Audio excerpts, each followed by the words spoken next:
पाठ 10 अन्याय का विरोध। पाठ प्रवेश।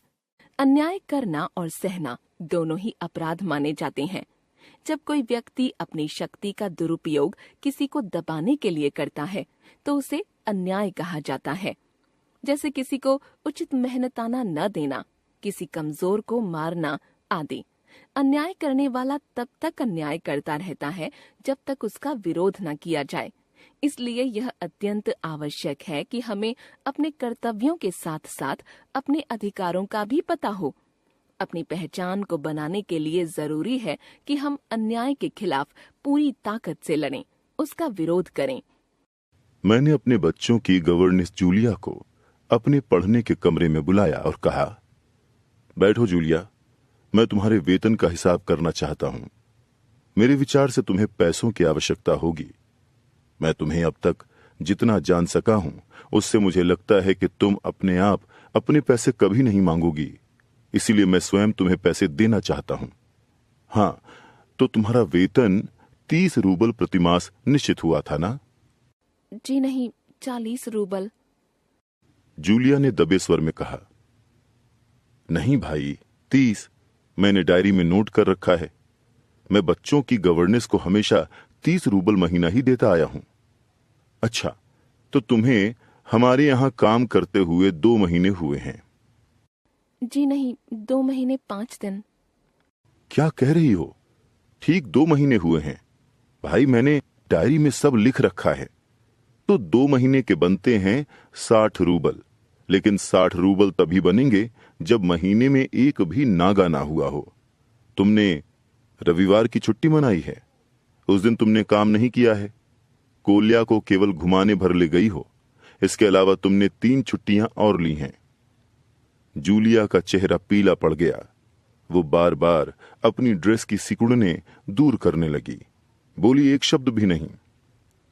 हाँ, तो 9 रविवार और 3 छुट्टियां यानी 12 दिन काम नहीं हुआ। मतलब ये कि तुम्हारे 12 रूबल कट गए। उधर कोल्या 4 दिन बीमार रहा और तुमने केवल वान्या को पढ़ाया। पिछले सप्ताह शायद 3 दिन तुम्हारे दांतों में दर्द हो रहा था और मेरी पत्नी ने तुम्हें दोपहर के बाद छुट्टी दे दी थी। तो 12 और 7 हुए 19 नागे। हाँ, तो भाई घटाओ 60 में से 19, कितने बचे? 41 रूबल। ठीक है ना? जूलिया की आंखों में आंसू छलक आए। उसने धीरे धीरे अपना गला साफ किया, बोली एक शब्द भी नहीं। हाँ, याद आया, मैंने डायरी देखते हुए कहा, 1 जनवरी को तुमने चाय की प्लेट और प्याली तोड़ी थी। प्याली बहुत कीमती थी, मगर मेरे भाग्य में तो हमेशा नुकसान उठाना ही लिखा है। चलो, मैं उसके 2 रूबल कम कर देता हूं।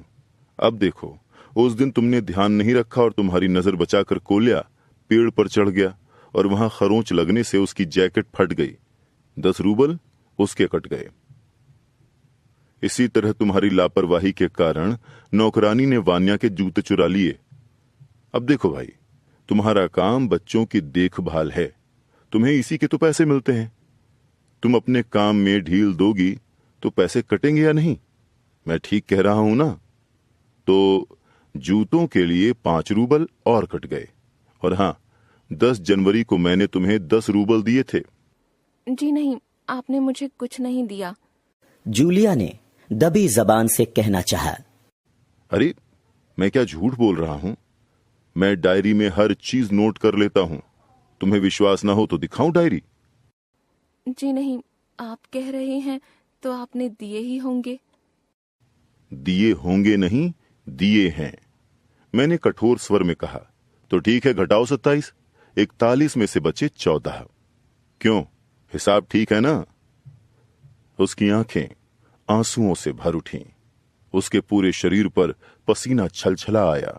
कांपते स्वर में वो बोली, मुझे अभी तक एक ही बार कुछ पैसे मिले थे और वे भी आपकी पत्नी ने दिए थे। सिर्फ 3 रूबल, ज्यादा नहीं। अच्छा, मैंने स्वर में आश्चर्य भरकर कहा, और इतनी बड़ी बात तुम्हारी मालकिन ने मुझे बताई तक नहीं। देखो, हो जाता ना अनर्थ। खैर, मैं इसे भी डायरी में नोट कर लेता हूं। हाँ, तो 14 में से 3 और घटा दो, बचते हैं 11 रूबल। तो भाई ये रहा तुम्हारा वेतन, ये 11 रूबल, देख लो, ठीक है ना? उसने कांपते हाथों से 11 रूबल लिए और अपनी जेब टटोलकर किसी तरह उन्हें उसमें ठूंस लिया और वो धीमे विनीत स्वर में बोली, जी धन्यवाद। मैं गुस्से में उबलने लगा। कमरे में चक्कर लगाते हुए मैंने क्रुद्ध स्वर में कहा, धन्यवाद किस बात का? आपने मुझे पैसे दिए, इसके लिए धन्यवाद। अब मुझसे नहीं सहा गया। मैंने ऊंचे स्वर में लगभग चिल्लाते हुए कहा, तुम मुझे धन्यवाद दे रही हो जबकि तुम अच्छी तरह जानती हो कि मैंने तुम्हें ठग लिया है, तुम्हें धोखा दिया है, तुम्हारे पैसे हड़प लिए हैं। इसके बावजूद तुम मुझे धन्यवाद कह रही हो? जी हाँ, इससे पहले मैंने जहाँ जहाँ काम किया वहाँ वहाँ लोगों ने तो मुझे 1 पैसा तक नहीं दिया। आप कुछ तो दे रहे हैं। उसने मेरे क्रोध पर ठंडे पानी का छींटा सा मारते हुए कहा, उन लोगों ने तुम्हें 1 पैसा भी नहीं दिया? जूलिया, मुझे ये बात सुनकर रंच मात्र भी आश्चर्य नहीं हो रहा है। मैंने कहा। फिर स्वर धीमा कर मैं बोला, जूलिया, मुझे इस बात के लिए क्षमा कर देना कि मैंने तुम्हारे साथ एक छोटा सा क्रूर मजाक किया, पर मैं तुम्हें सबक सिखाना चाहता था। देखो जूलिया, मैं तुम्हारा 1 पैसा भी नहीं मारूंगा। देखो, ये तुम्हारे 80 रूबल हैं।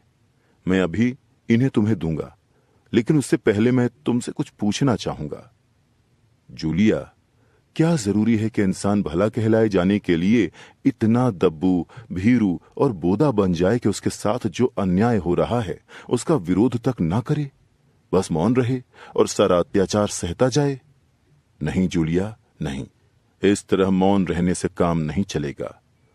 अपने अस्तित्व को बनाए रखने के लिए तुम्हें इस कठोर, निर्मम और हृदयहीन संसार से लड़ना होगा, अपनी पूरी शक्ति के साथ।